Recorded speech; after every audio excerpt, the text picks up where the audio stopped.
आरिफ अलवी साहब और आजम स्वाति साहब आए हैं, मुलाकात हुई, आपकी पार्लिमानी पार्टी का इजलास भी हुआ है। क्या तय हुआ है पार्लिमानी पार्टी में, ये ज़रा सर अवाम को बताइए कि एक तहरीक भी आप चलाने जा रहे हैं, कहाँ तक पहुँची है वो बातें?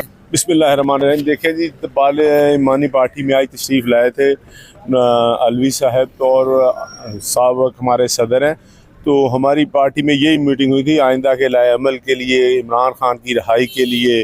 जो हमारे ऊपर मज़ालम पिछले साल पूरे 9 मई के बाद जो जुल्म हुआ, जिन औरतों के साथ, जिन मर्दों के साथ, जिनकी फैमिलियाँ आए नुकसान है, जिनके घर तोड़ दिए गए, तो वो बड़ी एक लंबी मीटिंग थी।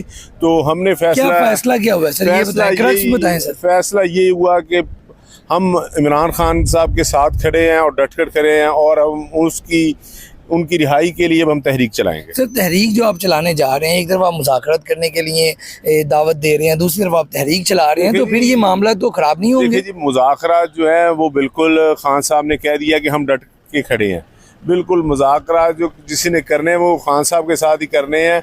तो हमारे साथ किसी के कोई मुज़ाकरात नहीं। हम उनके लिए एक मुहिम चलाएंगे जिसमें इमरान खान साहब को रहा किया जाए। इस मुहिम में सर धरना होगा, रैलियां होंगी, या फिर आप अडियाला जेल के बाहर धरना भी देने जा रहे हैं? पूरे पाकिस्तान में धरने होंगे, अडियाला जेल के बाहर भी धरना होगा? बिल्कुल धरना होगा। अच्छा, दूसरा मुझे लास्ट में ये बताएं कि कुछ पीटीआई के अंदर भी अब सुनने में आया कि एक रहनुमा कोई बात करता है, इस्लामाबाद वाले कुछ बात करते हैं, केपी के वाले कुछ कहते हैं, ये कोई इख्तिलाफ जो मिलने जाते हैं, कोई इख्तिलाफ नहीं। जैसे एक आदमी कहता है कि खान साहब से जाकर कहता है कि इसको पार्लिमानी लीडर बना दें, वो कहते देख लेते हैं। वो बाहर आकर कहता है खान साहब से बात हो गई है। अच्छा। दूसरा कहता है दूसरे का नाम ले दें, वो कहता है ये खान साहब से बात हो गई है।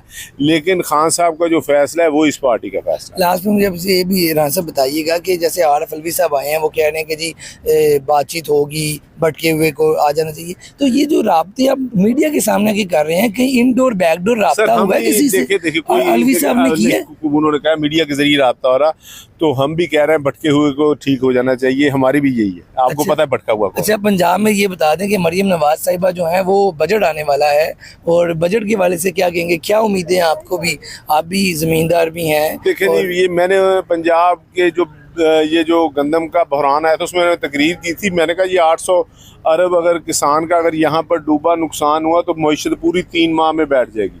अगर आप देखेंगे तो ये जो अब बाज़ारों में सन्नाटा छाया हुआ है, ये गाड़ियों के, मैंने कहा था कारखाने बंद हो जाएंगे, कपड़े के, भाई मैंने ऑन द फ्लोर बात की थी। अब आप देख लें कि अभी 1 माह हुआ, अभी 2 माह बाद देखेंगे हर चीज़ जो है, मेन जो पैसा था 800 अरब जिसने सर्कल करना था पूरी मार्केट में, वो ही नहीं है।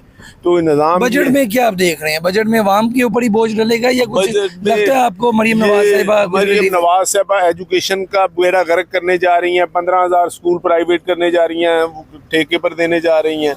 और दूसरा जो है वो इसके अलावा अगर सेहत में देखिए सिर्फ वो रेनोवेशन पर जा रही हैं कि यहाँ पर टाइलें लगा दें, यहाँ पर दीवारों के साथ वो वॉलपेपर लगा दें, इन पर जा रही हैं, ना कोई मेडिसिन ले रही हैं, ना पीपल्स पार्टी और नॉन लीग आपके ख्याल में लग रहा है कि एक पेज भी, आप तो अंदर असेंबली में बैठते हैं, पीपल पार्टी वाले भी आपसे बड़े राब्ते में होते हैं, नॉन लीग वाले भी, क्या एक पेज में अभी तक? नहीं, ये एक पेज पर नहीं है, ये बस एक दूसरे की पीठ में छुरा घोंपना चाहते हैं मौका देकर। ठीक हो गया जी, आपने गुफ्तगू सुनी राना शहबाज साहब की, जिनका कहना है कि पीपल्स पार्टी और नॉन लीग एक पेज पर नहीं है।